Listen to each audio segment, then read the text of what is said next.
बहुत समय पहले की बात है। हिमालय की घनी पहाड़ियों में एक विशाल आम का पेड़ था।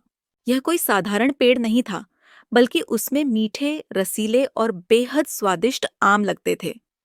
इस पेड़ पर बंदरों का एक बड़ा झुंड रहता था और उनके राजा का नाम था बाली। बाली राजा अपने झुंड से कहते हैं, सुनो मेरे साथियों, ये आम हमारे लिए अमूल्य हैं, लेकिन ध्यान रखना, इन्हें पेड़ के नीचे गिरने मत देना। अगर मनुष्यों को इनके बारे में पता चला तो हमारे लिए बड़ी मुसीबत खड़ी हो सकती है। सभी बंदर बाली राजा की बातों का पालन करते हैं और पेड़ के आमों की रक्षा करते हैं। लेकिन एक दिन एक आम गलती से नदी में गिर जाता है।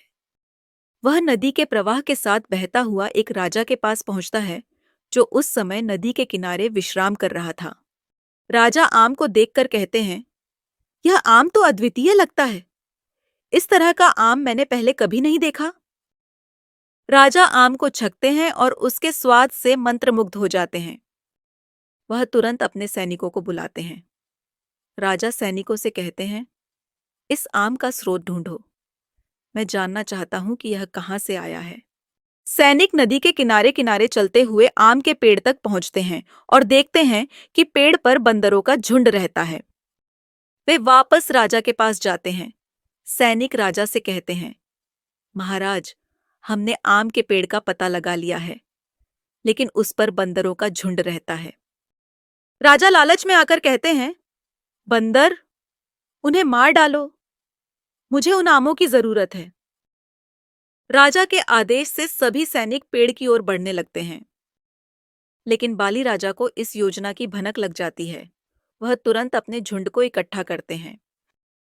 बाली राजा अपने झुंड से कहते हैं, मित्रों, हमारा समय बहुत कम है। हमें तुरंत इस पेड़ से निकलकर दूसरी ओर जाना होगा। मैं तुम्हारे लिए एक रास्ता बनाऊंगा, लेकिन तुम्हें मेरी मदद करनी होगी। बाली राजा एक लंबी बेल की सहायता से एक छोर से दूसरे छोर तक एक पुल बनाते हैं, ताकि उनके झुंड के सभी बंदर सुरक्षित रूप से उस पेड़ से भाग सकें। लेकिन पुल छोटा था और सभी बंदर एक साथ नहीं जा सकते थे। बाली राजा कहते हैं, मैं इस पुल के बीच में खड़ा हो जाऊंगा। तुम सब मेरे ऊपर चढ़कर पार हो जाना। जल्दी करो, समय बहुत कम है। सभी बंदर बाली राजा के इस निस्वार्थ कार्य को देखकर उनके शरीर पर चढ़कर नदी के उस पार पहुंच जाते हैं। लेकिन इतने सारे बंदरों का भार सहने के कारण बाली राजा की कमर टूट जाती है और वह दर्द से कराहते हुए नीचे गिर जाते हैं।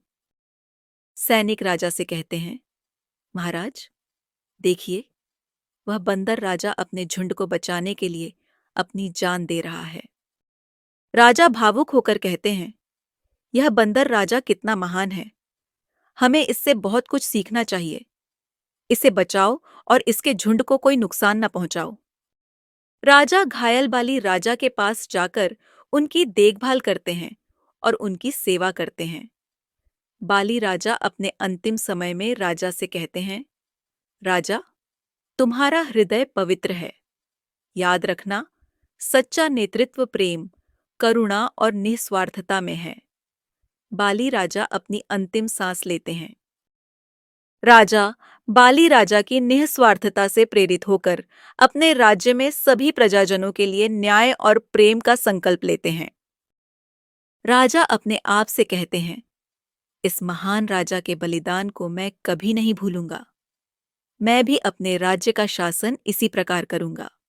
और इस प्रकार बंदरों के राजा की यह अद्वितीय कथा हमें यह सिखाती है कि सच्चा नेतृत्व निस्वार्थता, साहस और अपने लोगों के प्रति प्रेम में निहित होता है। ऐसी ही और रोमांच से भरी कहानियों के लिए अभी सब्सक्राइब करें।